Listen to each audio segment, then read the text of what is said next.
Welcome to How to Solution. In this video, I'm going to show you how to find my Facebook user ID and username. For that, you just have to follow these simple steps. First of all, what you're going to do is get into your Facebook account. And once you do that, make sure that you get into your profile picture. That would be at the top left corner.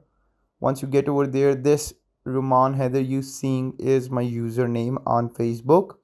And to see my user ID on Facebook, what you need to do is get over to your freelance settings. That will be tapping the three bar options right over there. And once you do that, just scroll down till you find settings and privacy. Just tap on it. Once you do so, just get on settings. The option would be there in the settings and privacy page. All you need to do is get into your accounts. So in the accounts, you need to tap on personal and account information.